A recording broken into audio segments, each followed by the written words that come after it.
네, 오늘은 일본의 침략과 일본 침략의 상징인 일본 군도에 대해서 얘기하고자 합니다.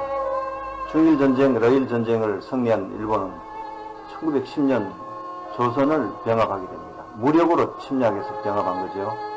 그리고 조선의 많은 식량과 광산물질, 징용, 징병, 위안부 등 조선을 수탈해 갔습니다. 그런 과정에서 독립투사, 애국지사, 선량한 애국 백성들을 많이 재판도 없이 이 일본 군도로 살해했습니다. 살인을 한 거죠. 목을 쳤습니다. 이 군도는 우리 민족의 한이 맺힌 칼입니다. 이 군도는 주로 일본 조병창이나 관동군 사령부 예하 만척도 공장에서 대량으로 찍어낸 칼이죠. 이 칼로 만세운동을 하는 어린 학생까지 왼손, 오른손 자르고 또는 초등학교 어린이 사랑해야 될 교장까지도 이 군도를 차고 다녔습니다. 한이 맺힌 칼이죠.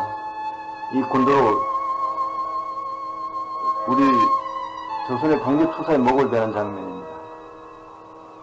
끔찍하죠. 세계 어느 나라도 이렇게 하는 나라는 없습니다. 3.1운동을 한 어린 학생들까지 태극기를 든 왼손 오른손을 다 잘랐다고 합니다. 지금도 조선 침탈의 의도를 가지고 독도가 자기 거라고 주장하는 일본, 우리가 똑똑히 기억하고 일본 군도를 기억해야 하겠습니다. 그러면 일본 군도가 어떤 모습인가를 잘 모르는 분들을 위해서 일본 군도에 대해서 말씀드리겠습니다. 일본 군도는 저기에 일본군이 만주국을 점령하고 관동군 사령부를 설치하면서 자기 집안에서 대대로 이어오는 좋은 금을 차고 나오는 장교들도 있었지만 대부분 장교들은 자기 돈 주고 이렇게 군도를 마쳤습니다. 초기에는 이 말 타고 다닐 때 금집 달아나지 않기 위해서 고리가 2개가 있었습니다. 여기 이쪽에 요런 고리 2개 있죠. 이 고리입니다. 말 탈 때 끈을 매서. 근데 요게 형식이 일본의 요거는 임진왜란 때 와키자카의 금이라고 하는데 이건 태도 타이치라고 합니다. 양쪽에 이렇게 고리가 있죠. 이런 스타일의 금이 왜 나오느냐? 일본이 메이지 유신 후에 일본군을 재래식 칼을 쓰는 사무라이 칼을 쓰는 군대를 총으로 무장하고 그냥 근대화 시켰죠. 그럴 때 서양식 칼이 서양식 군대가 됐으니까 서양식 칼이 들어옵니다. 그때 처음에 금집이 이렇게 고리가 2개 있는 것으로 이렇게 나왔죠. 근데 아시겠지만 서양식 칼들은 한 손으로 씁니다. 세이버라고 하는데 서양의 장교들이 차는 칼들, 의장용 칼들이 한 손용입니다. 어떤 모양이냐? 이런 모양이죠. 그래서 일본군도 처음에는 이런 식으로 외수로 쓰는 칼들을 초기에 만들어냈습니다. 완전히 서양식 세이버죠. 자, 이렇게 만들다가 중일 러일 끝나고 나서 1937년 40년경에 가까워지면서는 일본 군도도 전통 니혼도 일본도의 모양을 따서 만들자 해서 나온 게 이제 이 군도가 모양이 달라집니다. 일본 군도의 특징은 저바가 이런 거지요. 손잡이가 이런 모양이 있습니다. 그 다음에 대부분 1940년대 37년 이때 소화 시대라는 게 소화 몇 년 이렇게 기록이 되어 있습니다. 이것은 짝퉁 일본도는 아니죠. 이것도 마찬가지입니다. 그 중에 그게 950, 970, 990 여러 가지 금이 있는데 그 중에 이렇게 고리가 이게 있는 일본도 보니까 소화 17년 이렇게 기록되어 있습니다. 일본 군도의 특징은 저바가 이런 식으로 생겼습니다. 날은 제가 보니까 뭐 그다지 좋지 않고요.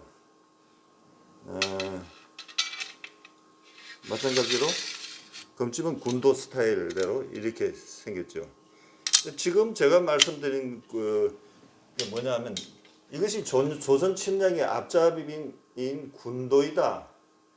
일본 군도들이 대부분 일본이 패망하고 미군들이 영광로에 집어넣습니다. 그러나 그 만주국이랑 관동부 사령부가 100만 대군을 유지했죠. 그래서 중국에 일본 군도들이 많이 돌아다니는데 이것이 품질이 좋은 도공이 맞는 게 아니고 만주국의 만철도 공장에서 찍어냈거나 육군 조병창에서 일본 육군 조병창에서 찍어낸 것들이기 때문에 품질이 그다지 좋지는 않습니다. 그런데 문제는 지금 조선 침략을 할 때 심지어 학교 교장까지 초등학교 교장이 애들 참 사랑해야 될 그런 교장이 군도를 차고 다녔어요. 칼을 차고. 상상이 안 가는 일이죠. 그다음에 이 칼로 3.1 만세운동과 각종 만세운동을 일으킨 조선 처녀, 유부녀, 선량한 양민까지 이 칼로 목을 베고 손을 자르고 한 칼입니다. 이 군도라는 것이 조선 침략이 얼마나 악랄한 학살행위라는 칼인지. 그 다음에 독립 애국지사, 독립군, 독립투사 이런 사람들은 재판 없이 적결 여기서 목칩니다. 그랬던 칼이죠. 하여튼 조선 침략의 상징입니다. 일본도하고 우리 일본도가 아닙니다. 일본 도 자체만 보면 이것은 하나의 예술품이고 명품이고 일본도 훌륭하죠. 제가 말씀드리는 것은 그런 일본도를 얘기하는 것이 아니라 조선 침략에 앞장섰던 도구가 되었던 일본 군도에 대해서 얘기하고 있기 때문에 어떤 분들은 오해해서는 안 됩니다. 과거사를 뭐 자꾸 꺼내느냐. 과거사 물론 우방국으로서 지낼 거는 잘 지내야 되지만 아픈 과거의 기억들은 반드시 우리가 해서 그런 역사를 되풀이해서는 안 된다는 차원이죠. 그러면 조선 환도는 뭐냐? 아시겠지만 정조대왕이 우리 조선의 국방력을 강하고 외침으로부터 막아내자는 차원에서 뭐에도 보통지란 책을 만들고 엄청난 군사력을 키우고 훈련을 합니다. 훈련을 해서는 조선 환도이죠. 조선도는 일본하고 다르기 때문에 어떤 칼이냐? 이것이 조선의 지금 혁대는 제가 뭐 재고가 없어서 현재 만든 혁대를 넣었는데 이 조선 환도는 반드시 띠돈이 있습니다. 띠돈. 말씀드렸다시피 활을 쏠려면 걸리기 때문에 뒤로 돌릴 수 있는 띠돈이 있는 것이 조선 칼의 특징이고 띠돈 한번 보십시오. 그 다음에 요것은 이제 조선 환도가 뭐 여러 가지 모양이 있는데 충무공 이순신 아산 현중사는 이순신의 칼을 그대로 재현한 겁니다. 자 이렇게 돌릴 수 있죠. 마이크 빠졌네요.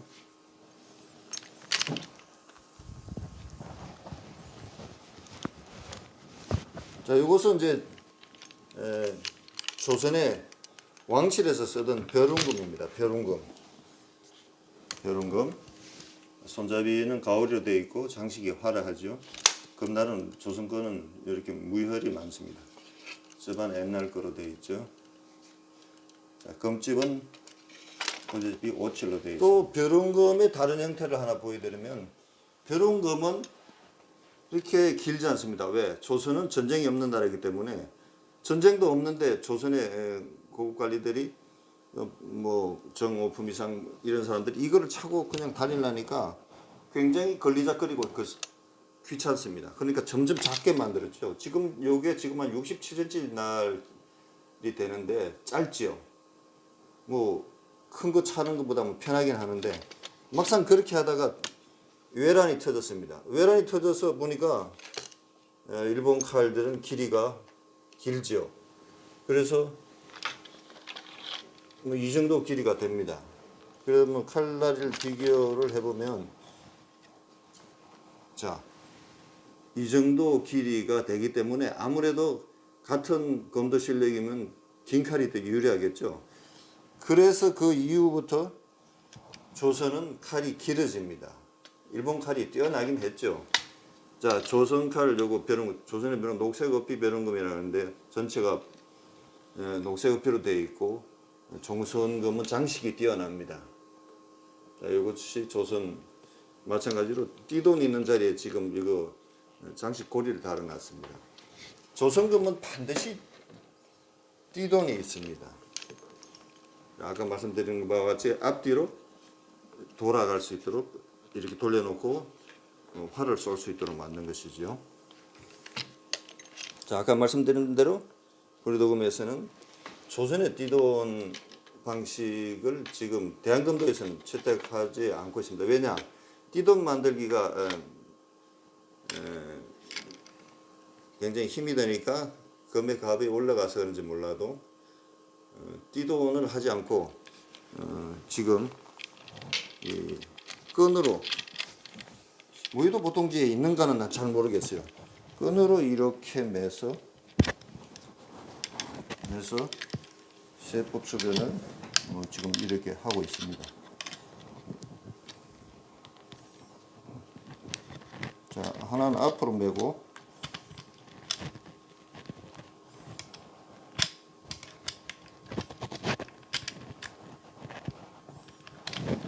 자, 이렇게 매서 하나는 앞으로 매고 하나는 좀 뒤에서 앞으로 이렇게 돌아오는 거죠.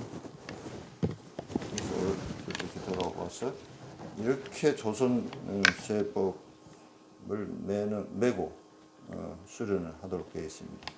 근데 지금 고려도금에서 만든 조선세법도는 아까 말씀드렸지만 경복궁 건정전에 있는 해태상 사자 모양이지만 사자는 아닙니다. 머리는 또 용 모양이죠.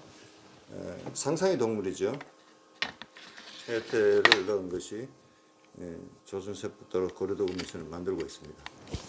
자, 마지막으로 다시 한번 말씀드리면 제가 오늘 아침에 얘기하는 것은 일본도가 뭐 품질이 나쁘다거나 일본도가 뭐 비하시키기 위해서 한 얘기가 아니고 일본이 중일전쟁, 러일전쟁에 이기고 대동아 공영권을 주장하면서 전쟁 군수 물자를 대고 또 병력을 동원하기 위해서 식량을 확보하기 위해서 조선을 침략합니다. 식민지 정책 쟁탈전의 일환이죠.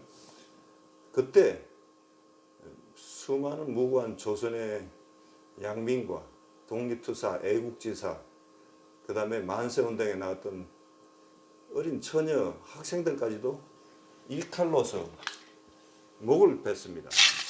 목 치는 장면들 제가 많이 올려놨죠. 자, 이 일본 군도로서 조선의 애국지사 양민들의 목을 베고 심지어 만세운동하는 젊고 어린 처녀 애들까지 왼쪽에 태극기를 들면 왼쪽 팔을 베고 오른쪽에 태극기면 오른쪽 팔을 베고 찔러 죽인 이런 침략의 상징물인 이 일본 군도를 우리가 여기에다가 끈을 달아가지고 조선세법도다 하고 사용하고 있는 사람들이 있습니다. 우리가 그게 뭐 칼인데 뭐 어떠냐 이렇게 생각할 수 있지만 지나버린 과거의 역사는 잃어버리자 뭐 이렇게 말하는 사람도 있어요. 하지만 우리가 우방국으로서 잘 지낼 건 잘 지내야지만 기억할 것은 반드시 기억해야 됩니다. 우리 역사를 되짚어 볼 때 1593년 인진왜란이 터지고 7년 전쟁 정유전에 터졌는데 불과 30년 후에 청나라의 침입 정묘호란이 있습니다. 침략을 받았으면 준비를 마땅히 했어야죠. 그러나 우리는 또 잊어버립니다. 제가 얘기하는 것은 우리를 침략했던 일본 식민지 아직도 독도를 자기 땅이라고 내놔라고 침탈 행위를 하고 있는 것이죠. 우리가 잊지 말아야 합니다. 일본이 어떤 사람들인지 또 고구려의 역사를 또 자기 걸로 동북공정해서 고구려가 자기 땅이라고 주장하는 중국도 있죠. 우리는 주변국하고 잘 우방으로 지내면서 우리 국익을 추구해야 되지만 우리는 잊지 말아야 될 우리 후손들이 가르친 어떤 역사를 가지고 있다는 것은 반드시 가르쳐 줘야 되고 또 그 역사의 산물인 이런 군도에 대해서도 똑똑히 알고 조선인의 자존심을 가지고 살아야겠다. 우리 한국인의 자존심을 가지고 살아야겠다. 이제 일본 군도에 대해서 확실히 아셨죠? 우리는 한국인으로서 자긍심을 가지고 일본 군도 및 수입산 짝퉁 일본 군도라도 절대 사용하지 말아야겠습니다.